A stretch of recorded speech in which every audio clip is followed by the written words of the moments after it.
Vaheguru Ji Ka Khalsa, Vaheguru Ji Ki Fateh. Thank you for joining today's webinar hosted by the Sikh Research Institute.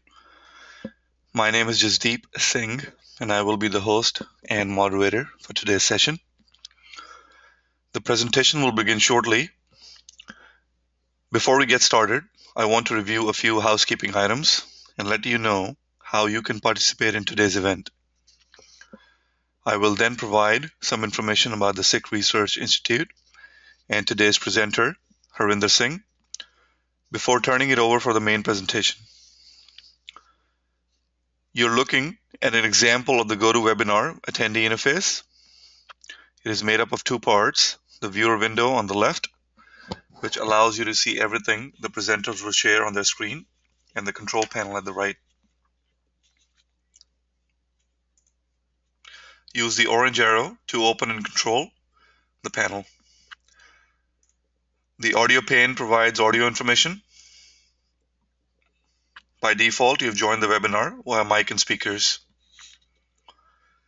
If you prefer, you can join the audio via telephone by selecting Use Telephone, and the dial-in information will be displayed, including an audio pin.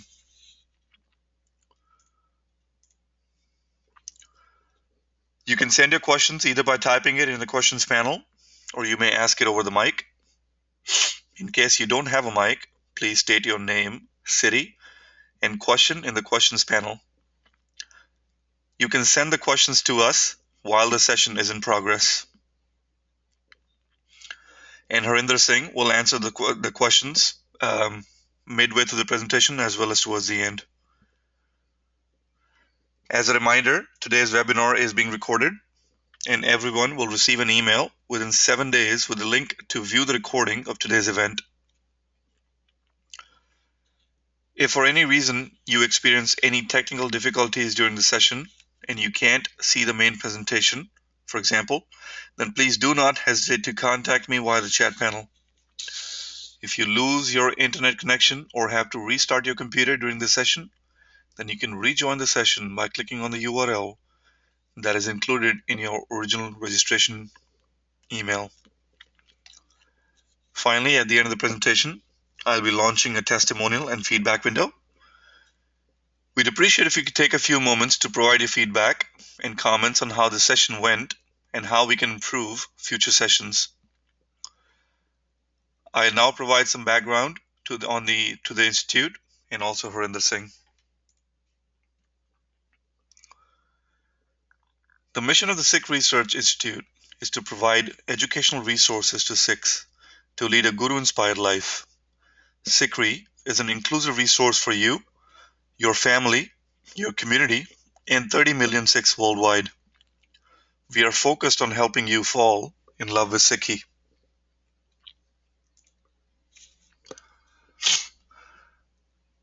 Harinder is a co-founder and CEO of SikhRI. He is an interdisciplinary researcher and global orator, passionately learning, analyzing, and sharing intricacies of Sikh and Punjabi heritage. He delivers lectures at universities and interfaith conferences, interviews on TV and radio, and authors articles. He contextualizes contemporary realities of genocide, theology, and linguistics to develop heritage and common curriculums. He is also consulted on exhibitions and films. And so without further ado, I'd like to pass it over to Harinder Singh to begin today's presentation.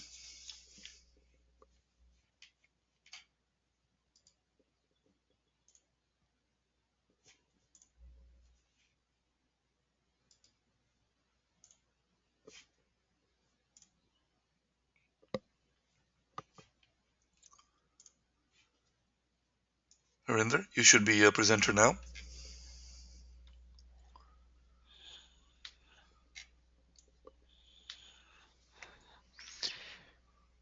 Okay, can you guys see my screen? I think they're coming up. Hold on. Yep, we can now. Wonderful. Thank you, Jasdeep, and Vaheguru Ji Ka Khalsa, Vaheguru Ji Ki Fateh, everyone. Good afternoon in my time zone. It's around noon, but I'm sure people are joining from different time zones. So morning, afternoon, evening, whatever works for you. This presentation today is largely focused on, as the title implies, it says Vaisakhi, Khalsa, and Panth. But if you look at the subtitle, it's saying state, position, and role. And what I'm really trying to do here is do a survey of, at the advent of Guru Nanak's time, through Guru Gobind Singh, what was Vaisakhi at that time? And then on 1699, in 1699 Vaisakhi Day, what Khalsa was inaugurated? So what were the traits, the characters, the mission, things of that nature? And then the collective of the Khalsa is what we call Panth. What did their role become in history following the 10 Guru Nanak period? And then apply the learnings from the last 500 years to what are we facing in 21st century and what is Khalsa's role today. So that's roughly the agenda. Um, it's captured here. Before I start, I want to start with Puran Singh's understanding of what the word Khalsa is. So you can read it on the screen, but I'm going to read it aloud. Democracy, the dream of modern civilization, was established in this part of Asia in the exact modern sense in the realization of the spirit of a human. The Khalsa made democracy its daily practice, driven by the inner feeling that is reborn of the spirit of the Guru that all humans are siblings. Democracy is the moral feeling that naturally wells up in the informed ones. The glorious Guru Gobind Singh called this commonwealth the Khalsa, his child, and laid the infant in the lap of Mother Mata Sahib Deva. Physical birth became, by this act of love, a negligible accident, and the Khalsa stood abound by its moral rebirth. This is from the spirit of the Sikh. Now, it has some words here. Democracy has particular connotations today, but democracy, take it as a larger idea, not necessarily as a government setups we are witnessing in the last 100 years.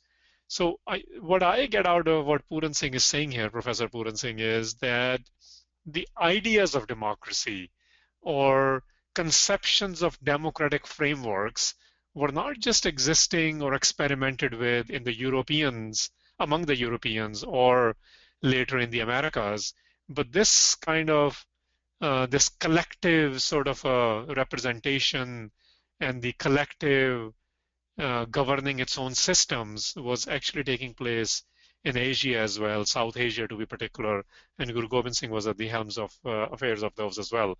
So keep this in mind. I'll come back to it. And the phrase I want you guys to pay special attention to is the one in the middle, that it naturally wells up in the informed ones. So this question of how informed are you, awareness, Sikh vocabulary has the word surt in it.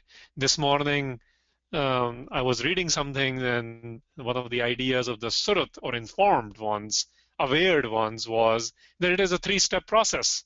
And the three-step process is that you are actually uh, listening to something, and then you are understanding something, and then you are connecting with it, what we generally call living with it. So even this information or awareness is not as simple as like a dictionary meanings we take it sometimes. It's really is intentful listening and then comprehending what's going on and then connecting with the idea, which essentially means you're living it. So this idea of Khalsa being the one who's a collective of informed ones is very big. Moving on, what I want to cover, as I said, some of the cultural dimensions in the milieu of the 10 Nanaks, bring in Gurbani into it. How does Gurbani look at the word Khalsa and Vaisakhi and Panth? Obviously, we'll discuss some ideas of Vaisakhi of 1699, and when we do touch upon history and tradition, we're going to look primarily today at contemporary or near contemporary sources of Guru Gobind Singh period, the Khalsa period during Guru Gobind Singh's time. And then we'll get into what Khalsa's role has been and what the role needs to become today. So what is Vaisakhi? Uh, you know, in the cultural context, Vaisakhi essentially is a harvesting festival as well. This is, during Vaisakhi time, generally what we call April month and Thanksgiving time, which is October, November time. Those are the two harvesting cycles. In addition to that, though, but if you look at it in the cultural way, by the way, if you look at the Punjabi context of that, there are melas of Vaisakhi. Melas used to be in the cultural context after harvesting, which are basically now you're celebrating that you had a good crop. So melas used to be places to go have fun, also for shopping. So there used to be more about gatherings of people in celebrations, and also this is like a shopping season of a sort after the harvesting. Now, in many cultures, this is also part of the new year. There is some confusion that is this a Sikh new year as well? And part of the confusion comes in because in Punjabi systems, this is a new year. If you follow the Hindu solar systems, because most of the Hindu calendars are based on the lunar systems as well, but if you follow the solar system of Hinduism or parts of Hindus who follow that, that also starts in Vaisakhi. If you look at in the Tamil culture, this is also the starting of a new year. And even in other areas, this is the time when Siddharth became Gautam Buddha or the Buddha. This is when he attained nirvana. In other cultures, I've listed some of the slide that, in Assam, Bengal, and Kerala, and Tamil Nadu. So basically, in several South Asian regional cultures, as well as religious cultures, the time of Vaisakhi itself is already a very celebratory time. This is whether it's from a harvesting angle or a New Year angle. In the Sikh New Year, by the way, just as a note, Nanakshay New Year actually starts mid-March in the Chet month. Vaisakh is a second month. But in the larger South Asian systems, this is what's going on during Vaisakhi. Now, so what was happening in Vaisakhi? Now, one of the theses I want to present here is that Guru takes an existing holiday, an existing celebration, an existing cultural sort of popular systems, and presents his paradigm in those systems in that culture, and he either redefines it or reinterprets it, essentially creating a new culture. So the existing culture at the time of Vaisakhi had to do with a lot of folk stuff. People are enthusiastic, they have ambitions, but they're very exclusivist because the communities were not integrated at the time. Others were not allowed into their celebrations, for example. Whereas in the new Vaisakhi culture, which actually started from the time of Guru Nanak himself and carried for 239 years until the Khalsa came about, in the new culture, the folk elements were uplifted to the divine elements. And I'll get into more of this when I bring Gurbani into it. Enthusiasm, which is essentially could be party-like, was changed into inspirational systems of organizing, in fact. That's why I'm calling ambition was turned into purposefulness, whereas we see from Guru Nanak onwards, Guru Amar Das Patsha, the third Nanak, the fifth Nanak, the ninth Nanak, the 10th Nanak, Vaisakhi became a focal point of creating a purpose-driven ideas, whether it was city plannings or gatherings, the deliberative processes which were started, and all of this was kept open to all. It was not open only to their clan or to the religious sentiments, people who carried only that, but it was essentially open to all.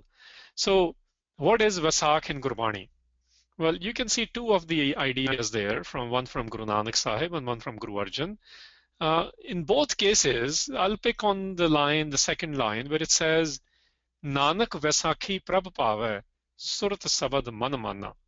So you will notice that Guru Nanak Sahib is invoking that in the mind, the Shabad must enter, and this is where the Surat comes in. This is the word I was referring to earlier, the informed ones. So Surat is again about listening, understanding, and connecting.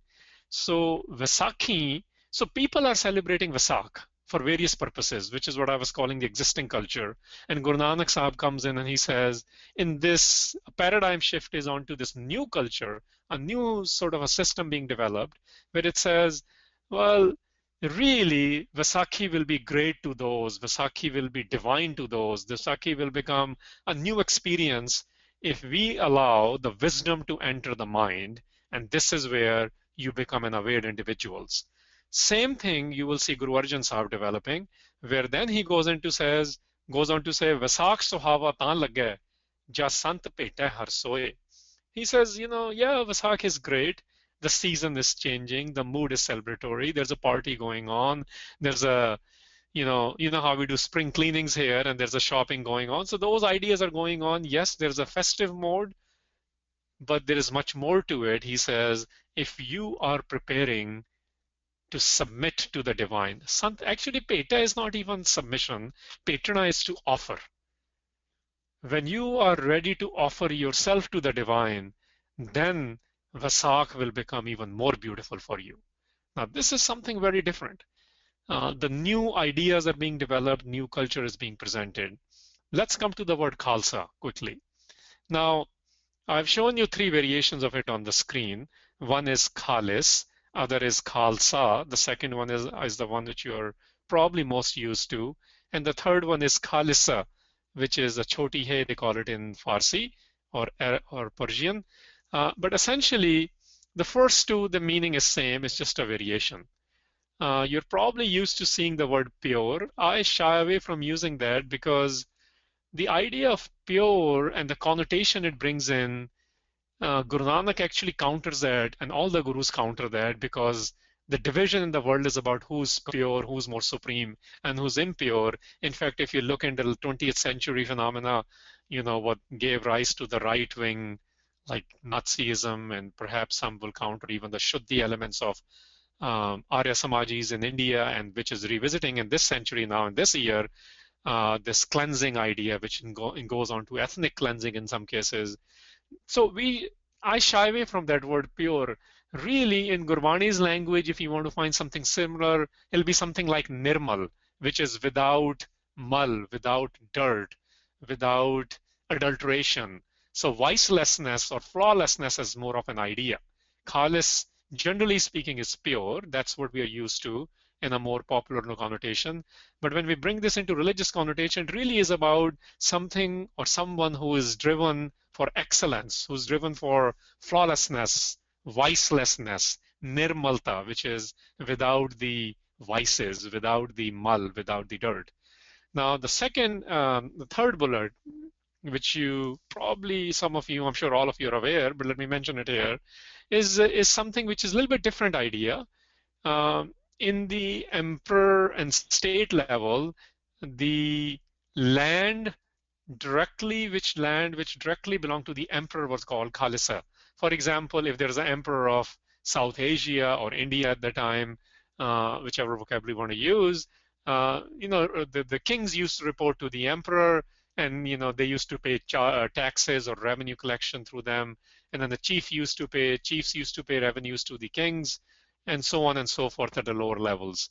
But there will be a land which was directly owned by the emperor or the state, or in some cases it involved their direct armies as well, and they were called the Khalsa, the land, the asset, the people who belong directly to the emperor or the state. So I'll work with both meanings. I just wanted you to know, if you come across if you want to know the etymologies and you come across these words, the first two mean the same, they're just a variation, and the third one is actually a different meaning.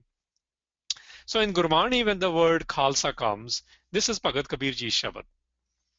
You can see here in the last line where he says, Kaho Kabir Jan Paye Khalse, Prem Bhagat Jeh Jani. Now, instead of translating that, I kept it as Khalsa here. So who really has become the Khalsa is the question here, or something we need to explore. And really, if you look at it, it says people who are in the loving devotion are the Khalsa. So instead of translating the word Khalsa, because now we are treating as a noun, which eventually becomes an institution in SikhRI, even when Bhagat Kabirji is exploring this, or rather citing it in Guru Granth Sahib, he says only they become Khalsa, those who are colored with divine love. This will be another way to look at it. Okay. So now let's come to the Vaisakhi of 1699. You know the different narratives on there, but I want to really focus on these three elements. Firstly, there is an open invitation. Remember, when Guru Nanak starts this system, there's an open invitation, there's inclusivity. And when Guru Gobind Singh comes on the scene, he essentially says, you know the Sakhi where he says, I'm demanding a head, but in Punjabi when they present, he doesn't say who or what kind or of what background or whether they have been Sikhs of Guru Nanak for ages, or whether they belong to a Punjab or non-Punjabis, or whether they speak Punjabi or not speak Punjabi, whether they look like a Sikh or not look like a Sikh, he essentially goes on to say, Koi hai? Is there anyone? This is asking of utter volunteerism is going on here. There is no election, there is no selection. I use those intently here because these are the words Sikhs are more used to these days. They end up using these words when it comes to gurdwaras and their elections. So either this is what happens on Vaisakhi of 1699. I want to go after the doctrine and the process rather than some of the anecdotal stuff which we get caught up into. So he's saying koi hai. Is there anyone? He does not mention any other thing, no backgrounds, no other baggages or gender or non-gender, the caste stuff, whatever you want to call it, language, what they eat or don't eat, how long they have been Sikhs, none of that is being questioned. And those who come, those who volunteer, they go through an initiation ceremony, which we call Khande Ki Pahal. Now the popular word is Amrit ceremony, but historically it was called Khande Ki Pahal. Now it is initiation. This is not a baptism. Baptism is something very different idea. Here initiation is you're initiating him into a particular order or idea or institution, which I'll get into from the secondary sources who are contemporaries or near contemporaries of Guru Gobind Singh. So what was this initiation for? We'll get into in the next few slides. But this was essentially, first there's an invitation. Those who accept that invitation show up in thousands. Of those, few, 5 as we know, agree to get initiated by the Guru. And this is what Guru then eventually calls is the inauguration of the Khalsa. The current vocabularies are sometimes called birth of the Khalsa. Sometimes people say creation of the Khalsa. The secondary text uses the word Pragatayo Khalsa Parmatam Ki Moj. Pragatana is to be revealed, to be inaugurated, to be brought out. Because the idea of the Khalsa, as you mentioned, as you've seen, Bhagat Kabirji also uses. In fact, historically, we know 6th Guru used the word and the 9th Guru used the word as well. So here, saying Guru Gobind Singh created, where he never himself says, I'm creating it, he says, I'm bringing it out. If we look at some of the later English writers, people like Gokul Chand Narang, they use phrases like the sword of Guru Gobind Singh. So he's basically referring to this as a process.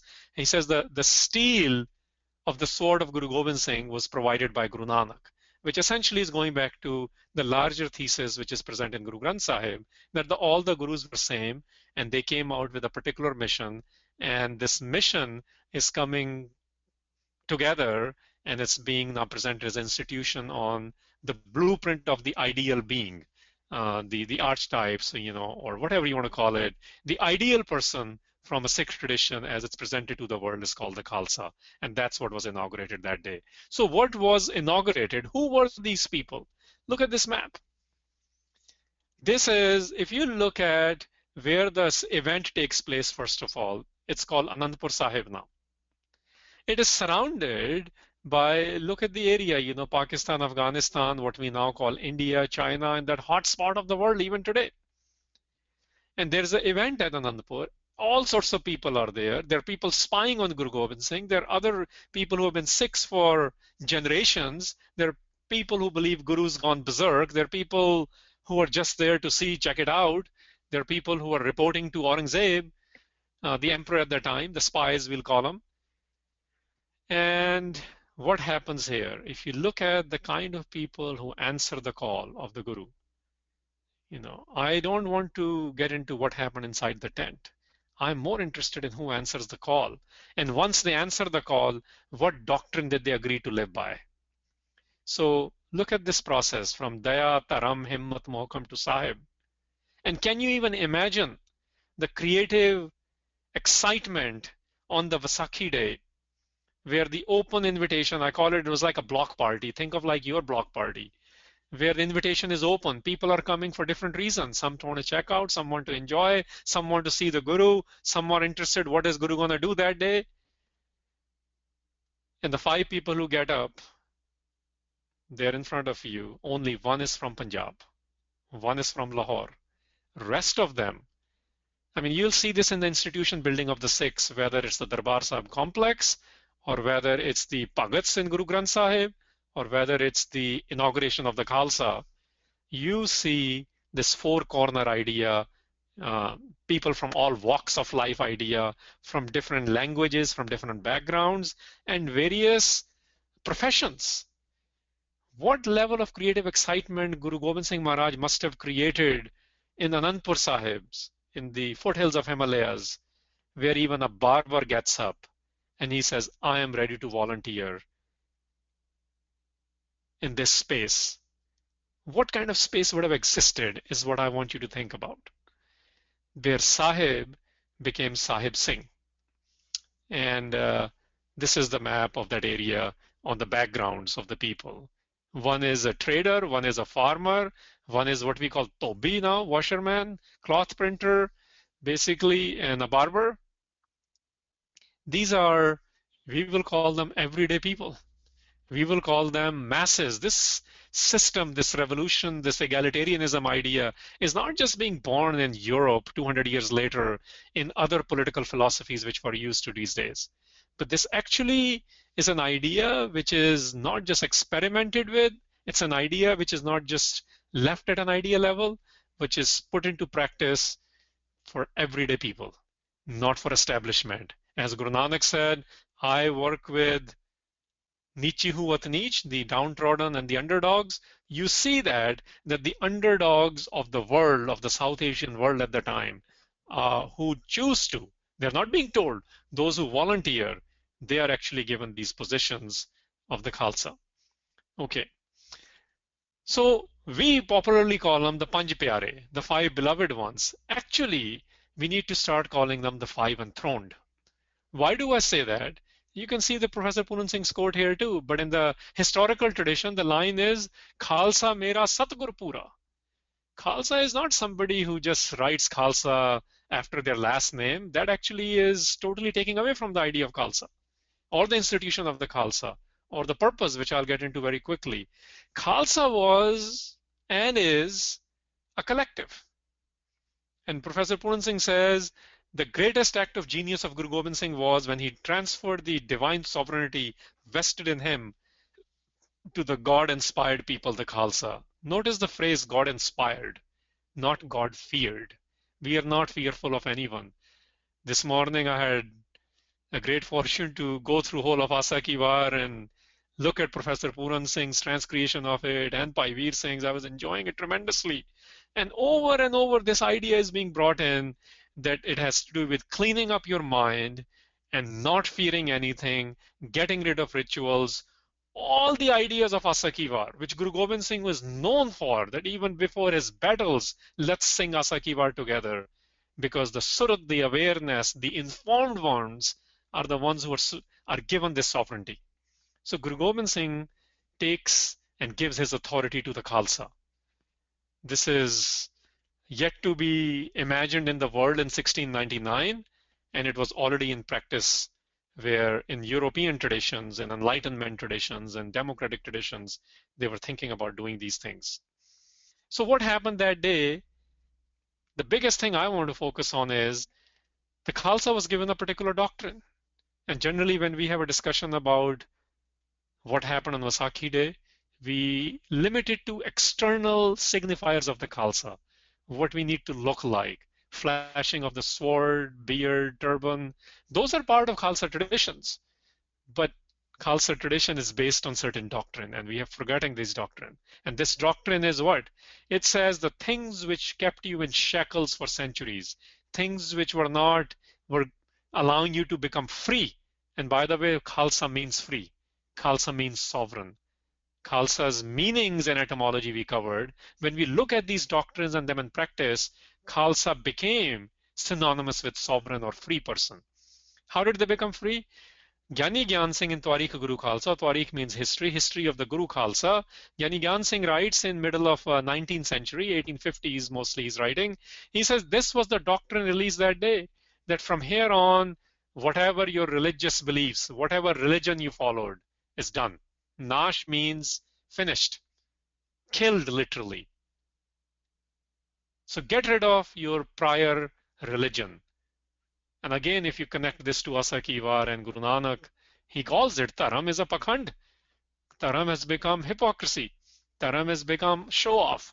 Dharam has become whatever you want to call it, just something which seemingly religious or pious people practice. He says get rid of whatever the Dharam meant, because in Indian systems, even caste system is called Dharam when it says Varan Ashram Dharam. Getting rid of the previous religious beliefs. Karam Nash. Don't get caught up into this karmic theories the world tells you. Don't let them tell you you're not capable of anything. You don't have a particular spiritual or religious or political or economical, any capacity. Karam Nash meant you are not going to entertain that you are doomed or your destiny is already provided. Getting rid of all your past deeds. Janam Nash, this whole idea of lineage, that you're not born in a particular family or a particular caste or a particular space or place, all those things were ingenious designs, shackles which were created in South Asian traditions for not allowing people to fulfill or realize their full divine potentials. And Guru Gobind Singh says, by doctrine, we will not entertain this Janam business as well. Sharamnas, people who were created this idea of embarrassment is what we've written. Essentially that certain jobs are looked down upon. Even today in India, they're looked down upon. Sikhs were told, the Khalsa was told, there is no job which is a dirty job. There is no job which will be considered inferior.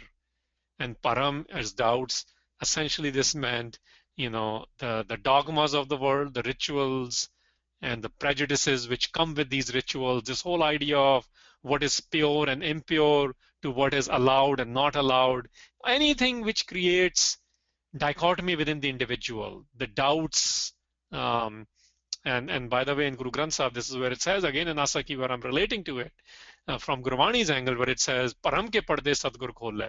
The role of the Guru is to get rid of your doubts. So you got to have a dialogue to get rid of your doubt. The mind has to become an informed mind. Surat has to come in. This was the doctrine of the Khalsa. This was the doctrine which was released on 1699 Vaisakhi. And this doctrine is, I submit to you, if you do a survey of Sikhs, most people were probably 99% probably are not even familiar with it. And if you look at 99% of the Sikhs today, even 99% of those who are initiated today, I'm sure they're caught up into this doctrine.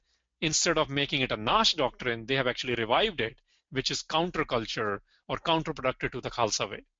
So this probably explains where we are lost in this century, and I'll come back to that. So once the Khalsa was revealed, before Khalsa was revealed, inaugurated, there's a training going on in Anandpur. This fort, which is in this picture you're seeing, is Kila Anandgarh. I was just in Anandpur Sahib last week. You can't find this. This is from 60s. The training grounds have been destroyed, and at that time there are 5 garhs. Garh is a fort, and you can see the literal meanings. Case is hair, loho is steel, hole is color, anand is bliss, fateh is victory. 5 different things are going on in these 5 forts. Khalsa is an informed individual who must be trained to create a particular space in the world for all. And that space requires training. And these were the killers which were giving the trainings. So who was the Khalsa? This is from Sanapat. Now let me mention a couple of lines about Sri Gursoba, which is a book written by Kavi Sanapat, who is a court poet of Guru Gobind Singh. In academia, there's a debate about when this was published. I'm not going to get into that.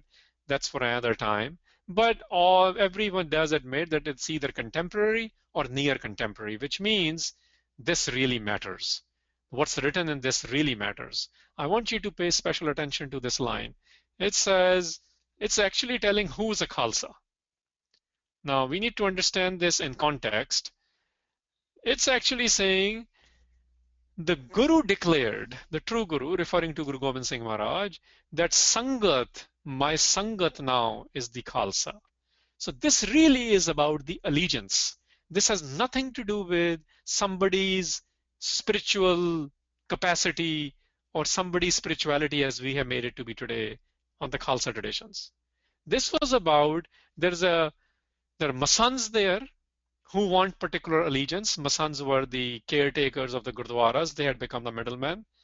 And then Khalsa, if you go on to the etymology, the the land or the people which belong directly to the emperor. So Guru Gobind Singh is saying, my Sangat is the Khalsa. Sangat gave allegiance to the Guru. Those who gave allegiance to the Guru, they became the Khalsa. Regardless of how long they had been Sikhs, regardless of how much part they do, regardless of how much kirtan they do, regardless of quote unquote their daily practices of being religious, Khalsa really was about allegiance. Those who give allegiance to Guru, they became the Khalsa. Let's continue with this with the Kavi Sanapat. Actually, this one is from Savaiya. Now, you're probably used to seeing this Savaiya. Then who was this Khalsa? What was this Khalsa's trait? Well, it's written very clearly here. Those who live in constant awareness. Even by mistake, they don't go to this whole idea of individualism, which brings out more yogic systems, worshipping dead people, fasting, tombs, sant, quote unquote. Other day, I was having a discussion with somebody in New Delhi last week, and I really like the way the person said it. He says, what's your take on what has happened to the Sikhs? And I said, it seems like we are not even following what Guru Nanak asked us to. And, for us, Guru Nanak, Guru Gobind Singh is same thing, because Guru Granth Sahib says all Gurus are same. He goes, then who are we following? I'm like, it seems to me like we are following more Guru Nanak's son, Sri Chand, which is all about the ideas mentioned in the second line, the ideas mentioned in the third line of this Savaiya. Guru Nanak actually is telling us to get rid of this. Guru Gobind Singh is telling us to get rid of these ideas that even by mistakes, you do not memorialize individuals. You live in constant awareness. You're full of love. You're not worried about the pilgrimage centers and the meditations and the poses and the yogas, we call them. Rather, you are working to become this Puran Jyot, informed one, Jagat Jyot, informed one, somebody who lives in constant awareness. That's the idea of Khalsa. And again, coming back to Sanapat now, look what he's saying again. No Masands. Now, this is so important.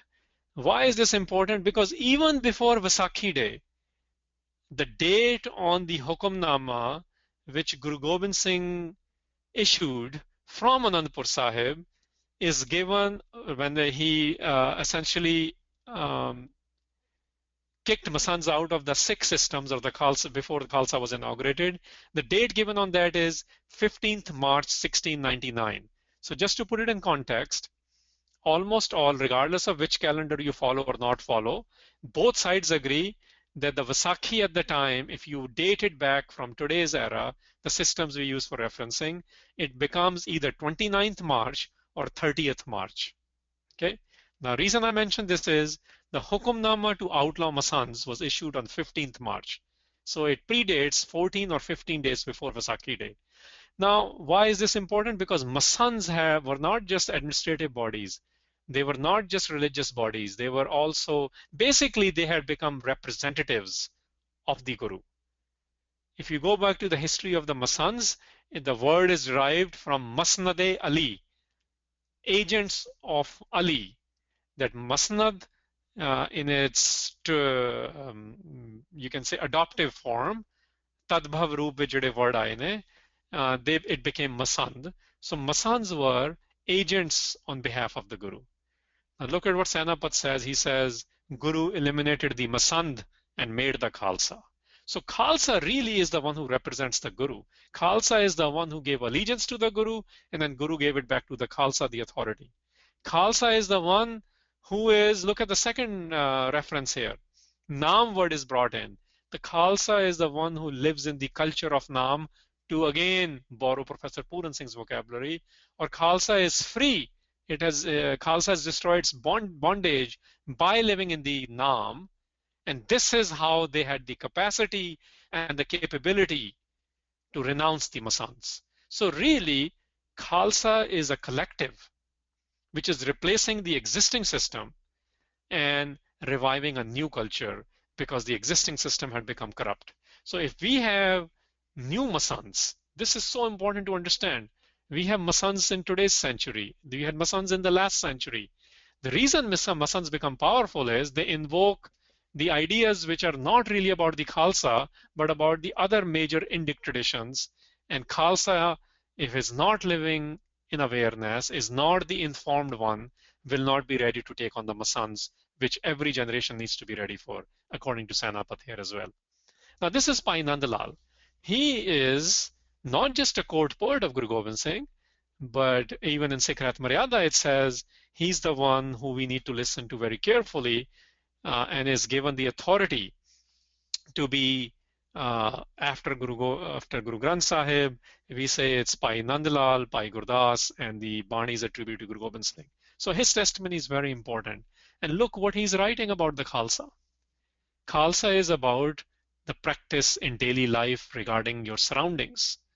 So Khalsa is, look at the vices idea again. Remember, flawlessness, vicelessness, destroying the doubts, taking care of the poor, disciplining the tyrant, living in Naam, getting rid of the shackles, getting on the horses, wages war, wears arms, and punishes the tyrant. Look at what happened in Anandpur. Who was invited to join this revolution? Who went through this initiation? And the role after the initiation became this. This is what's written by Pai Nandalal. Pai Nandalal's testimony, Kavi Senapat's testimonies, they are almost always missing when we talk about the role of the Khalsa, whereas they are the ones who are defining what Khalsa was doing in daily life. And then Gursoba continues that Khalsa had a very, very clear political mandate. And the mandate was this ideas of supremacies, people who believe they are superior beings, people who are tyrants, people who are creating the human suffering. Khalsa was brought into this world to get rid of these peoples, to counter them, to address them, whatever it took to counter them. And this became the history. If you look at the whole of 18th century, after 1699, this is exactly what Khalsa was doing in daily life. So the collective of the Khalsa, let's get into that very quickly. In the interest of the flow, I will continue to talk for another 15-20 minutes, and then we'll use the last 20 minutes for Q&A. So what is this Panth? People have different understandings of the word Panth.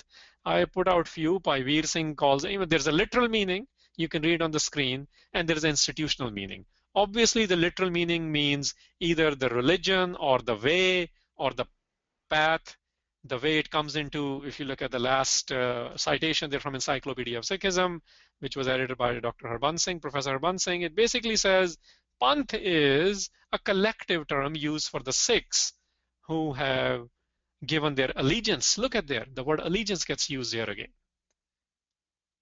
Allegiance to what? The Jot and the Jugat, the spirit and the methodology, which are the terms from Guru Granth Sahib. In Sikh tradition, Panth was it essentially comes down to Panth is a collective, and you can see what Guru Granth Sahib idea of Panth is. Mahakavi Santokh Singh is saying Pahul gets invoked. Pahul is the Khande Bate ki Pahul. Gurmukh Panth Nirol. Then you can look at Bansavali Nama where it says Je koi Panth Guru ke hai aaya. So essentially, Panth in Sikh tradition referred to the phrase, the full phrase will be Khalsa Panth. The complete phrase will be Guru Khalsa Panth, because Guru Gobind Singh gave Khalsa the authority. The five were the representative. Panth has the collective of this authority. Guru, because Guru Gobind Singh gave him the authority and called it his own Guru, Khalsa Mera Satgur Pura. But within all of this system, what is the guiding principle? And this comes from Guru Granth Sahib again. Very simple principle which we need to understand of the Khalsa. This is why Khalsa is able to have alliance with anyone and no one, because it was very much purpose driven. Because in Gurbani it says, my alliance is with Ikoankar, idea of oneness. Every other alliance is temporary or false. And it talks about in this Shabbat that some people create alliances through groupisms, we call them, through in-laws, through friend circles, through caste, through clan, through physical spaces or regions. There are, in today's environment, you have corporate culture which creates these alliances. You can pay basically to create any alliance these days. Essentially, all these ideas are being countered by Guru Ramdas Sahib in this, and he's saying Sikhs need to understand this. Guru is very clear on it. The Khalsa was given this as the guiding light, that our alliance is really with Vaheguru, with Ekuankar. And we are really about oneness, and we will work with anyone in any capacity, in any space, in any region, on any issue, as long as it meets the new paradigm which the world was given on Vaisakhi Day, which was about inclusivity and taking things from this whole idea of divinity. Now, Panth gets invoked quite a bit. 18th century, when there's a big Holocaust, the Greater Holocaust, the Vadda Ka Lugara, and several people have cited this, but this is from Pyara Singh Padam's book. Nobody really knows the author of these lines, but these lines are invoked all the time. Essentially, this shows that the relationship in SikhRI, relationship for the Khalsa, Granth and the Panth they go together. It's a symbiotic relationship. One cannot exist without the other. So essentially what this is saying is, if there is no Panth, if there is no Khalsa, there will be no Granth. Then the Granth will be reduced to just book or anthology. It remains the Guru. The Granth is the Guru for the Khalsa. For the rest of the world, it's just another book with wisdom. For the Khalsa, it is not just another book. So Panth hi na raha, Panth ki rakho to Granth ki rahegi naat. If there is no Khalsa, there will be no Granth. That's what this is saying. Because the Khalsa is born out of the ideas of Guru Granth Sahib. And when Panth is in danger, when Khalsa is in danger of extinction, this used to be the prayer in 18th century, including when half of the Sikh population was killed in one day in 1760s. Then Sikhs adopted, the Khalsa adopted, the Panth adopted a system. How will we make the decisions? And that's called the Sarbat Khalsa. This became the integrated conscience of the Khalsa. This was the institution, you can call it the highest organ. Essentially, it's a consensus building deliberative process to figure out what to do in the Panth. And I'm going to quickly go over how this happened. The idea again started from Guru Nanak, because he appointed Dharamsals. You need administrative systems, you need governance systems, which deal with the revenues, which deal with the politics, which deal with the rights. And this continued all the way to Guru Gobind Singh Maharaj, and then the formalization of it happened after Vaisakhi Day. And all I want you to look at in this long list is, whenever the Khalsa Panth called Sarbat Khalsa, which is an organ to create a deliberative process on what Sikhs should do, which is sort of what we are really missing today, look what they call the Sarbat Khalsa for. It was never about a religious issue, or what we today call, it was not about what we should eat, what Bani we should read, or how many parts to do where. This was always about governance issues which have to do with taxation policies, revenues. Today we will call them, they were all about economic and political policies. Because remember, Khalsa was inaugurated to take care of tyrants, to take care of the weak, to take care of the poor, to confront the tyrant, sorry. So all these things, if you look at it, the role of the Khalsa was this, 100 years after the Guru period. And then it disappears in the 19th and 20th century, and it comes back in the later part of the 20th century. So between 1805 to 1984, you don't hear about this term. It has been completely undermined. So now what do you see since 80s? You have terms like, should we believe in Dasam Granth or not? Should we eat meat or not? What kind of Amrit have you taken? Where have you taken from? Is this Bani a Nitnem Bani? Are you supposed to wear a gold dastar or not a gold dastar? Look at the terminologies we are using, the questions we are raising, because the role of the Khalsa, the character of the Khalsa, the traits of the Khalsa, the purpose of the Khalsa is not being talked about. So again, we have gone back to talking about things which Guru Nanak had confronted and dealt with and given us, and Guru Gobind Singh has already created a Nash doctrine to completely deal with it. So what is the Khalsa's role today? How do we address today's challenges? Well, one of the things I've been trying to say is Khalsa was taking care of the issues. Really, the deliberation needs to be at 3 levels I'll talk about today. Punjab level, Sikh level, and the world level. Why Punjab, some of you might ask? Because Punjab is where the 10 gurus did the trainings. They all went there. Punjab has a special place for Sikhi, for the Khalsa. The Khalsa's journey is there. Khalsa's terrain was there. What is the Khalsa's response to these five major issues Punjab is facing? And the reason we are not probably able to give, we did give response, by the way. Nobody should say we didn't give response. What happened in 80s was responses to these. Some of this. Since then, it has become worse in some of these areas. Today, we are not thinking about responses to this because we actually don't remember how to be an informed one, Jagat Jyot. And if we don't have the surat, the awareness, which requires listening, understanding, and connecting, we will not have a proper response. We will have responses which are more about religiosities. And that's where we are wasting and divesting our time rather than what Khalsa used to deal with.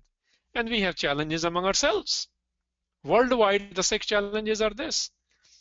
Because again, the role of the Khalsa has been reduced to shows or Nagar Kirtans or for PRs or maybe photography. Beyond that, we are not even thinking, how do I take care of problems, which is why Khalsa was inaugurated, as recorded by Pai Nandlal Goya, as recorded by Savayas of 10th Master, as recorded by Senapath. So these issues remain challenges in the Sikh world. Sikhi education is in challenge, institutions are defunct, rights are slowly being worked upon. The point is the Punjab issues, the Sikh issues, and the global issues. You know, from environment to food safety to geopolitics to ISIS kind of stuff, Khalsa was relevant at all three levels. In 18th century, very visibly. In 19th century, dismally. In 20th century, there was a revival to become relevant to it. And here we are in 2015, a new Vaisakhi is at the dawn of new Vaisakhi, and we're discussing what is the role of the Khalsa. Role is very clear. People actually ask questions, what is the relevance of the Khalsa? And I'm like, that's the wrong question, from my perspective at least. Relevance is when you understand why something happened as an idea and why it was brought into institution. The question is, the institution has been hijacked. The Khalsa, and as soon as you hear the word Khalsa these days, the reason you're not able to address the global issues, Khalsa used to do this. Khalsa was after this whole langar and food security, this whole ISIS business or the RSS business, the whole geopolitics even in 18th century, how they dealt with, how Baghel Singh dealt with the people in Delhi, how Jassa Singh Ahluwalia dealt with people in Sirhind. All this stuff was happening. Even in 20th century, we were doing it. Singh Sabha was doing it in his own way. Babbar Akalis were doing it in their own way. People who joined INA were doing it in their own way. Bhai Veer Singh did it differently. Atar Singh and Teja Singh did it differently. Sants, we call them. But now we don't see as much being addressed because I submit to you, Khalsa is now being reduced to something very only spiritual or religious element. Whereas when we look at in history and we look at in Guru Granth Sahib, this Khalsa identity is actually not just a religious identity. It is more of a political and allegiance related identity. So Khalsa really was a sovereign.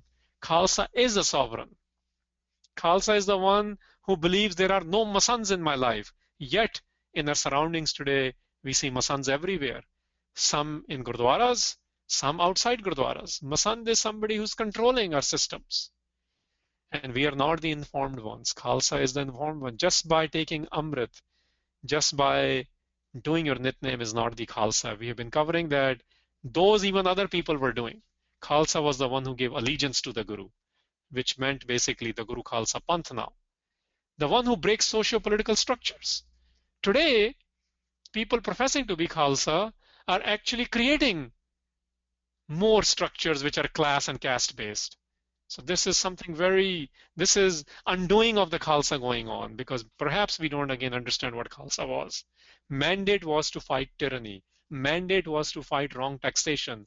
Mandate was to fight what we in today's terminology will say disenfranchised. When we fought on behalf of downtrodden and disenfranchised people, that's what Khalsa was for. Even in their battlefield they had rabab on their back. Going back to recalling Jagjit Singh, and I'm going to finish up in 5 minutes. Khalsa really was here to create an egalitarian society. Every guru worked towards it. Guru created a blueprint for it. Guru Nanak started it. Khalsa made it a reality from Banda Singh Bahadur onwards. They fought religious and political domination. Today, this is something we really need to understand. Are we fighting religious and political domination, or are we joining them? The third one is capturing political power for plebeian mission, for a common person. Where are we doing this? It seems like now we are aping the establishment everywhere. We are fighting, forget fighting for political power. Political power has different connotations today. You capture it in a different ways, whether it's in policy makings. It's in fighting elections for who, for what?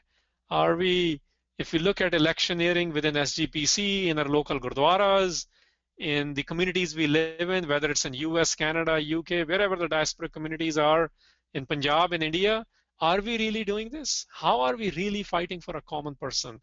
That's what Khalsa was done. Nirdhan and Garib are the ones without wealth. Garib are the ones without right. Deen are the ones whose rights are not being protected. These are the terms used in Guru Granth Sahib and in our secondary texts. So a reason to exist. This is why people say कि आजकल खालसे नहीं नजर आते. Maybe this is why we've started to write this in front of our names and we think only the physical religious identity is Khalsa. No, not so. The physical identities are marks of the larger identity, which actually is not a religious identity. It is more of a political identity when we look at it from the contemporary sources. And what was their identity? People giving allegiance to the Guru, that we will work to create egalitarian society. You don't have an option then. You're a full-time revolutionary. You're a full-time. We are not people of religion or dharma as it has creeping in again. You know, the word dharma is creeping everywhere, including through the White House initiatives on dharmic religions and in yogic systems and in Indian systems, whereas Guru totally redefines all these terms. And he says, we are not really about creating new dharams. We are really about creating Raj. Guru Nanak established a new Raj. Guru Gobind Singh talks about it. And that Raj idea is this Begumpura, this Halimi Raj, this egalitarian society. So if I am living in New Jersey, how do I make New Jersey a better place, or Surrey a better place, Bathinda a better place? That's a question which we need to raise. Delhi a better place. And how do I fight anyone who is creating dominating forces of religion and politics? They go hand in hand. And also, how do I become a representative of the people, not of the corporation or of the establishment? These are the three questions raised here. I'm on my last slide, and this is where I bring Puran Singh back, and I really want to read this. He says at Anandpur, Guru Gobind Singh stood by the side of his drum, contemplating the liberty of his people. There is a complete change in the color and shape of the gatherings of the disciples around him. A new nation came fully armed at Anandpur. The Sikh history shows how they fought, but it was all a poetic action. The Khalsa in ordinary life proves himself a loving spouse, a kind parent, a noble friend, a selfless saint, and a brave soldier to defend the honor of the weak.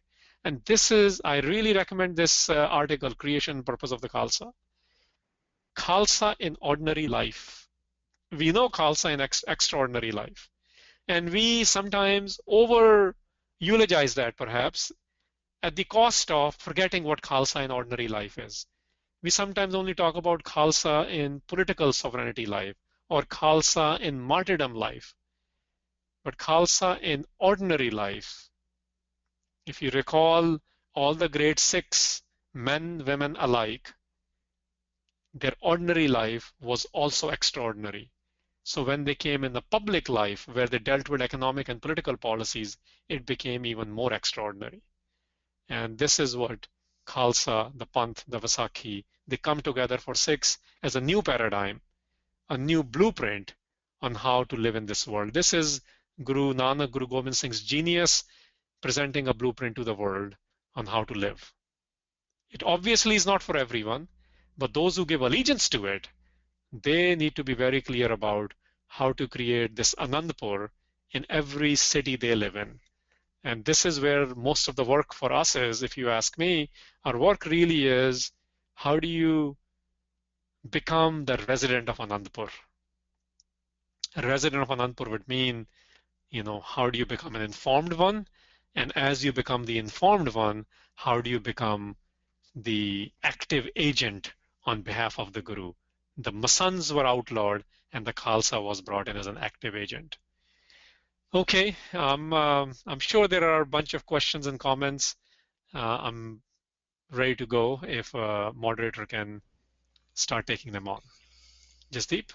Haji Veji, can you hear me? Yes. Okay. Um, when you were speaking about the Panch Pyare and the concept of koi hai, there were some questions about um, what that process was and what can be called today. Questions were, can it be called an election or a selection? Or at least that's a term that it seems is being used today in the English language about Khalsa.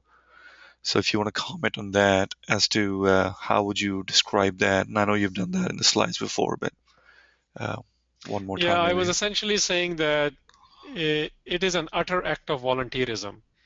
Now, what that means is, koi had, like Guru Gobind Singh did not say, hey, you get up, or hey, I need a guy from this space, or particular background.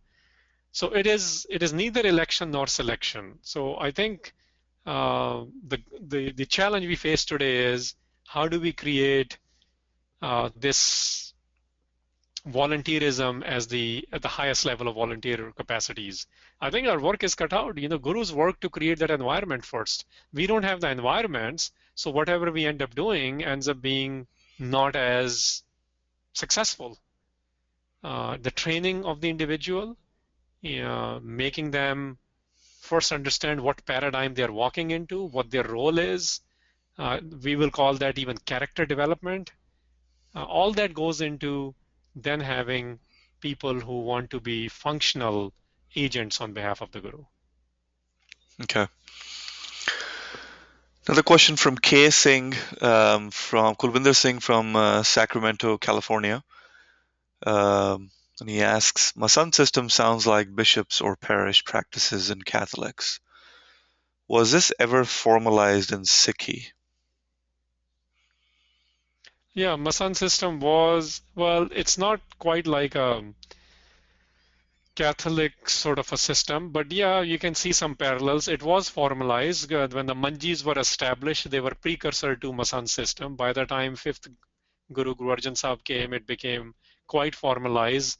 It was a way to collect what we will call the Swand, as well as they operated as the spokespersons, and they were the emissaries of the Gurus. So they were, this idea of Miri Piri had come together. So they were not just administrators. They were not, um, in a Brahmanical sense, they were not the final answers, but they were a loose administrative setup who collected revenue, and they implemented the hukums or the policies on behalf of the Guru. Okay. Question again Uh, from. Initially, let Go me ahead. just also mention a couple of more things. And by the time Guru Tegh Bahadur came, the system had become corrupt, and it was, um, as I mentioned earlier, was outlawed by Guru Gobind Singh, and the authority was given to the larger collective rather than few individuals who, again, as the population grows, as systems grow, some things become corrupt, and Masans had become corrupt, and they were outlawed. And they remain outlawed till today. The problem is we have recreated and reappointed them in the last 200 years again. Okay, thank you. Kulwinder does have one more question, and he asks, the discussion seems to be how Khalsa is a governing body. How would that work in a place where there are few Sikhs? That's the question. That's an excellent question. I think The implementations of these ideas are a big challenge, and that's why I didn't even venture into that. When there were, the last Sarbat Khalsa, for example, we know in 1805, and Sir John Malcolm has given a description of that in Sketch of the Sikhs. When there were few Sikhs, they selected their representatives, they met, and this is how the policy making occurred. I think if the system has been undone for 200 years, I'm sure all of you will agree, first we need to actually understand the system and revive it in whatever capacity we can in our locales. As we start reviving it, and if enough cities, if enough congregations revive it, at least in spirit they revive it, if not in the letter of the law, then we will work towards. I'm sure there are genius people out there, they can figure out how to revive it for 30 million, but it has to be done first in your locales. First, it has to be understood.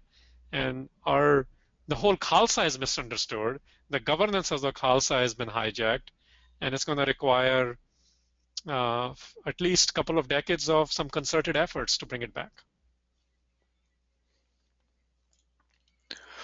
Thank you. Geeta Kaur is asking a question, and she asks, what is the relevance of Nagar Kirtans today, especially the Nagar Kirtans like the Sikh day parades in the US?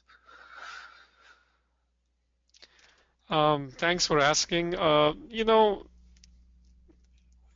Kirtans really serve two purposes. One is it really is an emotional bonding for the practitioners of the faith. So in this case, it will be the larger Sikh community in the vicinity.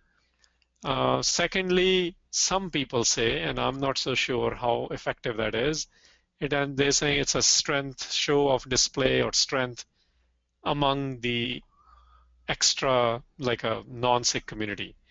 Now, that is true because there are other parades. There is Irish Day Parade, there is St. Patrick's Day, we call it, and then there's a gay lesbian pride. I can see resemblances to those things, but I think Sikhs really need to ask themselves this question now, that if we have been doing them for a few years, and if we don't have a particular doctrine or policy that we want to get implemented in the locales where we do these Nagar Kirtans and parades, then what really is the purpose of this parade anymore? Now, historically, in the West, New York City, for example, it was started as a reactionary measure to 1984. The first parades came out during that time, which really was not knowing how to deal with what the state was doing to us. And this was one way to show solidarity by the Sikhs in diasporic lands as well. Okay. Geeta Kaur has one more question, and she asks, can you please elaborate on what exactly constitutes allegiance? And allegiance being in quotes. I'm sure it's from one of the slides that you were presenting. Sure. This is a word we are using, obviously in English, and in America it has a particular connotation, but not just in America. In all nations it has a particular connotation. So allegiance really comes down to when push comes to shove, who do you align yourself with?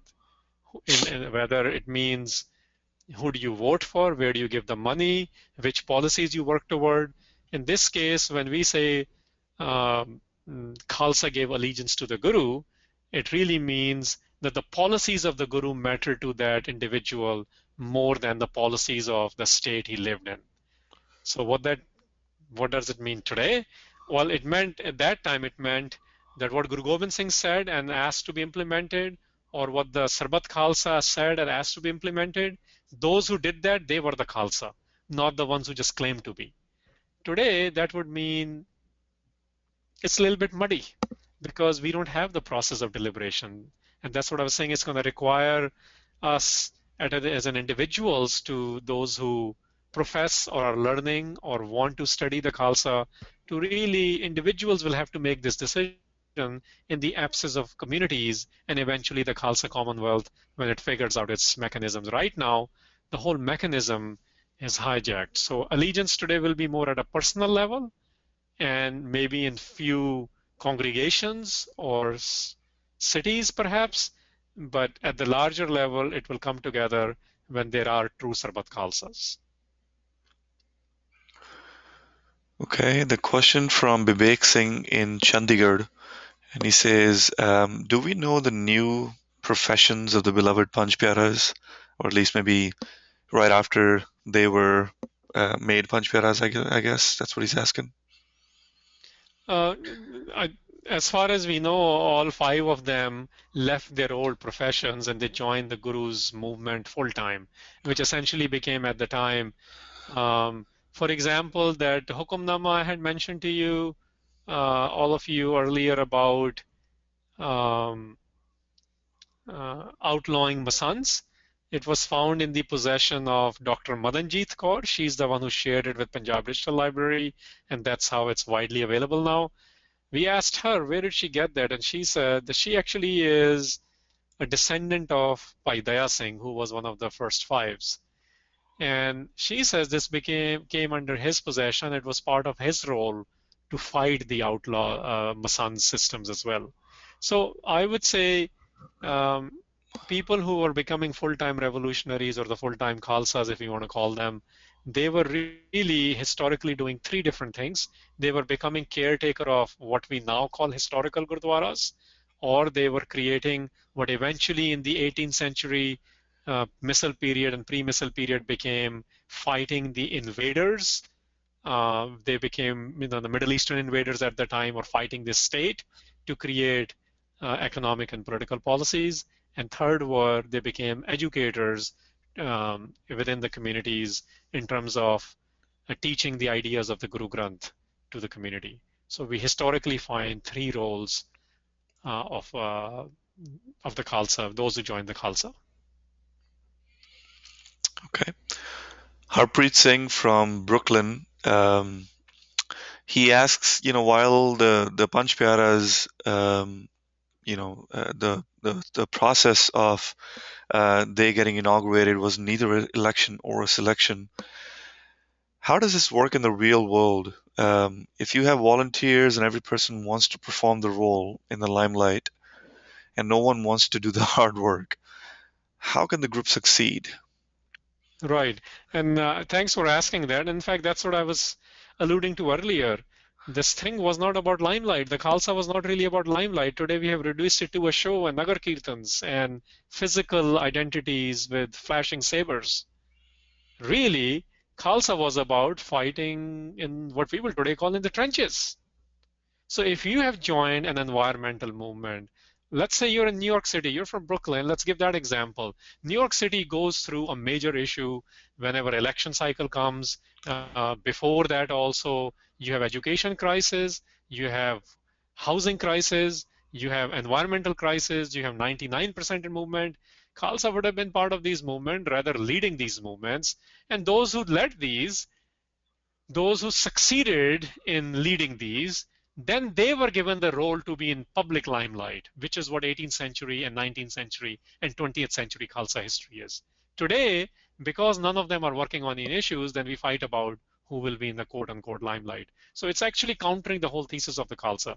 Khalsa was here to take care of the issues. Those who are taking care of the issues, they used to be given the opportunity, or rather the seva is the word used, to be in the leadership role of the Khalsa.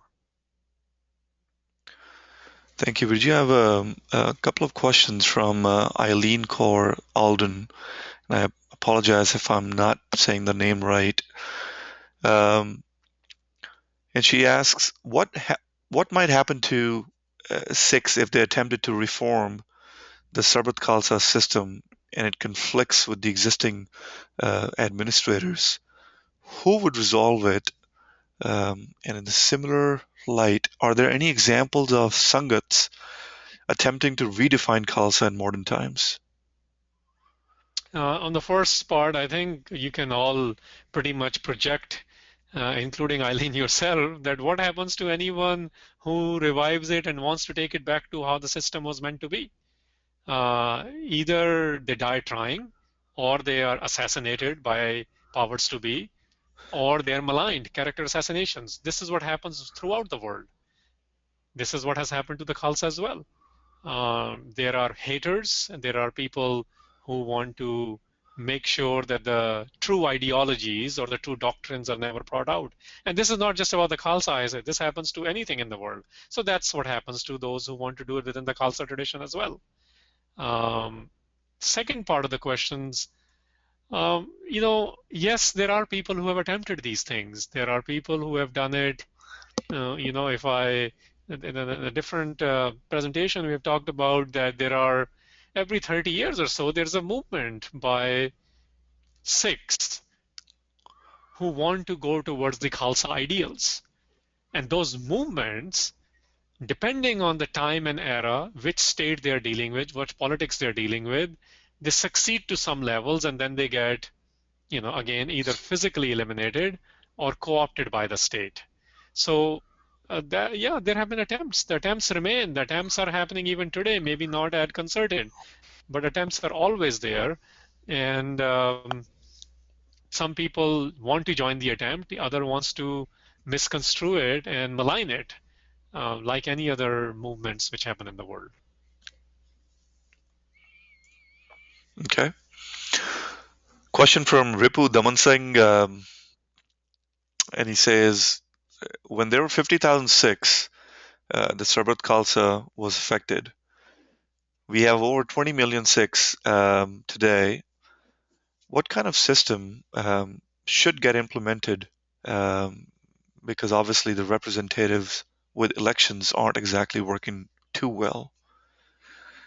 So I already answered this earlier that in the absence of undoing of 200 years, it's going to require diligent revival by individuals and smaller sangats and groups and organizations. In the absence of that, really individuals need to start exercising their own sovereignty, their own allegiances to the Guru. And those who are doing it, they will need to come together to create a mechanism for conducting New Sarbat Khalsa. Even back then, when there were 40,000 people, not everyone was part of the decision making. Go back, remember the first slide on Puran Singh? This is the idea of representative democracies. Khalsa is a representative. The qualifiers for the Khalsa were defined in the Savaiye by Senapat and others, by Nandlal. So really, we need to pay much more attention to the qualifications and start practicing them, encouraging them in our realities. Because if you're going to look up to SGPC or Akal Takht, I'm sure you read the news. There's a debacle every day there. That makes sense, Viji. This is a comment from Manjeet Singh. You say, when you mention about saving Punjab, I believe you mean Punjab in both India and Pakistan. It would have been good to exclusively mention it because issues in Pakistan Punjab are as bad as Indian Punjab. Thank you, Manjeet Singh, for bringing that up. You're absolutely right. And because the larger Sikh Punjabi Khalsa population, if you want to call it, is on the Indian side of Punjab, almost all of it, we end up bringing focus to the Indian side of Punjab. But yes, it needs to be looked at in a pre-1947 ways. But when people are looking at solutions for particular problems, you're absolutely right. In the global phenomena, we need to be looking at both Punjabs. But again, recognize the Punjab of post 1947, to be more explicit, post 1966 is the one where Sikhs have been at the receiving end of whether it's state, economic, political, or other policies, including constitutionally certain religious policies. So we end up making the Indian Punjab more of a focus. But as doctrine, it applies to all of Punjab, yes. Okay, question from Kulbir Singh. Are the words Sikh, Singh, and Khalsa one and the same? Thank you for asking that as well. There have been different thoughts offered on these words that some say they are synonymous. Historically, we do see a differentiation between it. Even within SikhRI Maryada, we see that. Sikh is anyone who says and believes is a Sikh, essentially, whereas Khalsa will be again the one who has gone through giving publicly allegiance to fighting on behalf of the Guru for the issues or the Nash doctrine or what the kind of things we talked about today. At some point they converge, is how I look at it, as I understand it. They do converge at some point, because one is the idea of nation, the other is the idea of Panth. So 30 million Sikhs will constitute the Qaum or the Sikh nation. The Khalsa Panth will be a subset of that who don't have an option not to work on these issues on behalf of the Guru. What is that percentage or number? Your guess is as good as mine. As I mentioned, our systems are so broken, we probably, historically, that used to be anywhere from 1 to 5%. Okay. Thank you. Kulwinder Singh from Sacramento, maybe mentions a topic for a future webinar. How are other communities, for example, Jews or Catholics, doing some of this governance where there are minorities? And can we apply that to Sikhs, say in North America or even India for that matter? We should touch the subject of sharing SikhRI without the use of Punjabi or Gurmukhi, since most of the world doesn't have that foundation. Excellent question. Great thought. We'll park it for another day since it's not as relevant to our discussion today. Thank you for suggesting it. Okay, people are asking Virji if the presentation that you shared today, is that available to them so they can share it with others? Any comments on those? Almost everything we do is available, so yes, it will be made available. Okay. Question from Jaskaran Singh. He says, what does it mean to be part of the Khalsa in the 21st century? How close or how far are we from the Khalsa in Guru Gobind Singh Ji's time? I'm sure you mentioned this before, but if you would like to comment, go ahead. Yeah, I think so. The larger challenge area is we know there is a gap. I appreciate the question, and I understand that the periodicity of the similar veins of questions is basically on there is, to borrow a phrase from Dr. Ajay Singh, a yawning gap between precept and practice. We all recognize that. So really, the gap exists because those of us who are wanting to be part of the heritage of the Khalsa, we have our work cut out. So let's work on reducing this gap. And as we reduce this gap, we will have systems and processes and revivalist movements in the making, in the new missiles, which range from Canada, UK, Singapore, Thailand, Malaysia, wherever the Sikhs are living. So currently, what it means to be Khalsa, it really means becoming an informed one. Come back to the basics as they're articulated in the secondary text, as they're articulated by Bhagat Kabir ji, who really is a Khalsa in loving devotion. And those who are connected are living in the culture of Naam. So do that. And if you profess that you are being quote unquote a Sikh, a good Sikh, a great Sikh, I don't want to get into that, a Sikh. And then the Sikh who is connecting and then becomes an active agent of change, then that is the life of the Khalsa. When enough of those people come together, then that becomes the Khalsa collective. When enough of Khalsa collectives happen as Sangats, as Dharamsals, these are the prior terms, and then they come together, then they have a Sarbat Khalsa. It really is that level of building blocks. I personally think in the age of technology, if 1 to 5% of the Sikh community gets its act together, we really can be ready to throw out the new masans, which exists in their local gurdwaras as well. And the way it will happen is, it happened 300 years ago in Guru Tegh Bahadur and Guru Gobind Singh period. It happened 100 years ago. So earlier the state was Mughal. 100 years ago the state was British. Now the state is India or whatever your local communities are.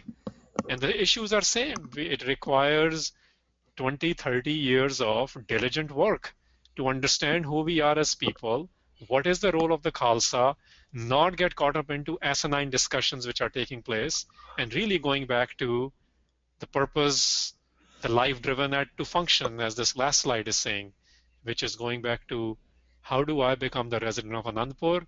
And as a resident of Anandpur, I want to make sure that those opportunities and ideas and governance ideas are shared with the realities we live in, the communities we live in, and at some point, then we are able to offer those as alternative policies, and that's what we need to work towards. Thank you. I know we're bordering on time constraints here. There are about 3 or 4 more questions if you'd like to take them, Viji. So let's do the last 4 you mentioned, and then we are done. No more questions after that. Okay. Geeta Kaur asks, if you have time, can you elaborate on the articles of faith? The Panchkakar, especially. I think she's wondering about the Kirpan. There are laws in countries which which do not allow for carrying the kirpan, and from a mindset perspective, the kirpan is reduced to a 3-inch blade. Any comments on those?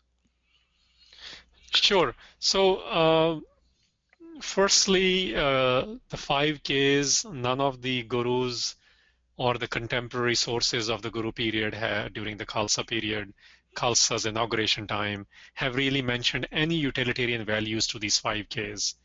The larger thesis is they are gifts from the Guru. Those who adorn it, they are willing to, remember it's an initiation ceremony. So this is what's offered at the initiation as the emissary or as the agent of the Guru. Then really the discovery of the meaning of these is between the giver and the receiver. So it's a phenomenon between the Guru and the Sikh and the one who's becoming a Khalsa. So that's at the more of a explanatory level. Now the reality is that whichever land Sikhs have lived in, they've never been allowed to carry this. So this is no unique situation today. At the time of Guru Gobind Singh, they were not allowed either, because only from the Indian tradition of Kshatriyas were only allowed. And you saw people en masse when they joined the Sikh movement, including the first 5, they were not really given the right to carry this. When the Mughal system is in place, the Mughal state is in place, they were not allowing them to carry it. When the British people were there, they were running India, they were not allowing it. There was a movement of, again, from 1873 to 1911, I think, when the Kirpan Exemption Act was passed. Similar things will happen wherever in the Sikh Commonwealth or the Khalsa Commonwealth, worldwide, wherever we are. We'll have to fight for these rights. We have to prove to the authorities in a legal way that we want to work with the law of the land. And just like we had to work with law of the land at the time and change it, we have our work cut out, and that's what the struggles are. So I just want to mention they've never been allowed anywhere, including in India, and we have always had to fight for it. Next. Question from Kulbir Singh again. How do you observe Sikh Vision 2025 as narrated in the book by Harsimran Singh? I think this is totally outside of this today's topic. Maybe we can discuss it offline. I've read Harsimran Singh's book on it, but I think that's a very different comment. It's not related today. Thank Next. you. Last question from Harpreet Singh from Brooklyn again. Is the embodiment of the Guru in the Guru Granth Sahib or the Khalsa or both? This has been a bone of discontent in Sikh circles. When we look at the dohras or couplets from Guru period, the contemporaries of Guru Gobind Singh, it is very clear that the spirit is in the Granth and the body is in the Panth. And for example, when we look at Bhai Nandalal's writing, it's very clear. Bhai Prahlad Singh's writing, it's very clear. When we look at the last phrases attributed to Guru Gobind Singh, it is very clear that Atma Granth vich, Sharir Panth vich, body is in the Panth and the idea or the spirit is in the Granth, referring to Guru Granth and Guru Panth. In mid 1850s and 60s, because of the confusions which had been brought into our Gurdwaras, including Darbar Sahib complex, Harmandir Sahib, of idol worships, Gyani Gyan Singh revised one of the couplets and made it what the one we sing today, Post Ardas, where he basically says that the body of the Guru is also the Granth. But that was written in 1860s. It was his fix as I understand it, that at least moving people from worshipping idols to worshipping Guru Granth Sahib. It was supposed to be a temporary fix, but we still are carrying that with us. Ideologically, it is very clear from the early literature, the Doras, the secondary traditions, that the body is the Guru, body is in the Panth, and the idea and spirit is in the Granth. And are we on the last one now? Um, yes, in fact, I think one question that I may have missed before, and we'll take this last one, Viji, from Pavneet Sethi. And it says, what kind of activities can we do at the Nagar Kirtans today to work towards the revival process for the Khalsa? I already shared that. Yeah. Look at the local issues or the Sikh issues and pick one and highlight that. I think all of you will agree feeding langar to well-fed is not really the tradition. That would be called Punjabi hospitality. The Sikh tradition is taking care of things which, nichi huat niche idea, which essentially was underrepresented and unrepresented causes, nations, and peoples, and taking on those issues and highlighting them. So I would say pick a issue in Punjab. If you live in Portland, pick a issue in Portland, work with the local community or the Punjab, whichever issue you pick, and then highlight that issue. Create some awareness for it, maybe find volunteers for it at the Nagar Kirtan, do your float on that. Pick a issue which is relevant to Portland and highlight that. Maybe create some volunteers and funding for that. So really it is a local decision to be decided upon by perhaps the committees, but I would say don't even rely on them. It's you, it's your Nagar Kirtan too. Who's going to stop you from taking your float or five of you to highlight a issue with a placard, maybe putting a table? So again, pick a issue which is, I have used three levels today to discuss it, something which is Punjab related, something which is Sikh related, or something which is globally affecting everyone, which again can mean within Portland or America or anywhere. So pick any of those issues and work with the realities of your community and find 5 to 10 other people to highlight and address an issue.